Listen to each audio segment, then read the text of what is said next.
आज कुरा गर्ने विषय चाहिँ मैले ट्रेडिङलाई लङ टर्म कसरी लैजाने अनि अहिले जसरी ट्रेड गरिरहेको छु नि मैले जुन मेरो लङ टर्म प्लान र अहिलेको प्लानलाई कसरी कनेक्ट गर्ने भनेर मैले सोचिरहेको हुन्छु। कति बेला जुनसुकै बेला पनि सोच्दा एउटा के प्लान बनाएको छु भन्दा मैले ट्रेड गर्ने ओन्ली गोल्ड अनि स्टप लस चाहिँ 100 पिप्सको राख्ने अनि टिपी चाहिँ 200 पिप्सको राख्ने। अनि यो गर्दाखेरि के हुन्छ भने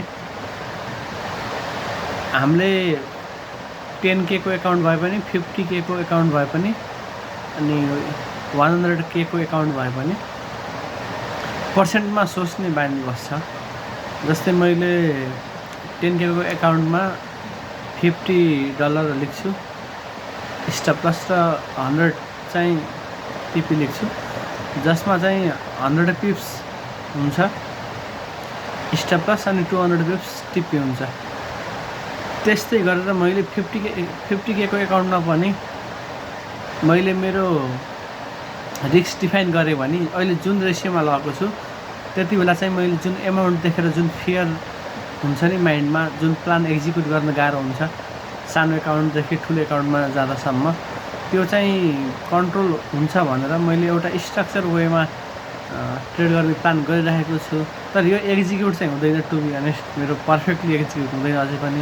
मेरो इमोसन अझै पनि ट्रिगर गर्छ, सोचेको अनुसार प्लान गरे अनुसार सबै हुँदैन। अब अझ के छ म हेरिरहेको छु के गल्ती भइरहेछ, इमोसनल गल्ती अनि टेक्निकल गल्तीहरू पनि हुन्छ, कस्तो कुनै बेला इमोसनल गल्ती पनि हुन्छ।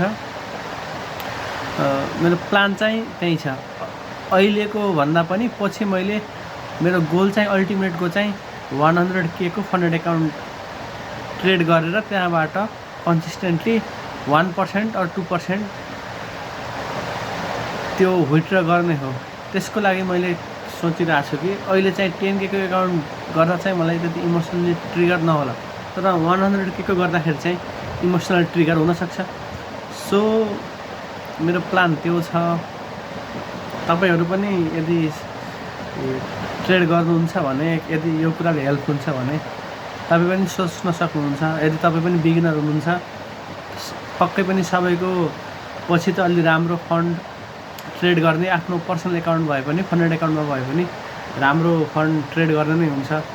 पछिको लागि आफ्नो माइन्डसेट चाहिँ कसरी बिल्ड गर्ने अहिलेदेखि नै भन्ने कुरा चाहिँ मैले मेरो कसरी सोचिराखेको छु भनेर मैले मेरो कुरा राखेको भर्खर चाहिँ let's see guys, have a good day.